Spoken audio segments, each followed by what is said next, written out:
Так, продолжу. Башкортостанга, Татарстанга вдалбливать, как говорится, нужно. Что? Без уянырга тиешбіз.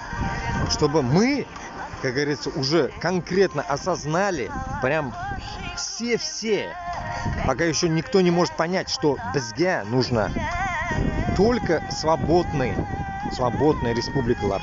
Башкортстанда, Татарстанда. Шуның үшін бізге күрәшергә кирәк. Урыска каршы.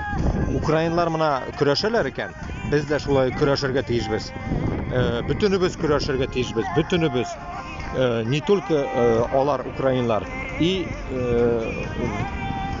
нужно уже перестать ехать на Украину воевать, а нужно воевать с Москвой. Я этому призываю.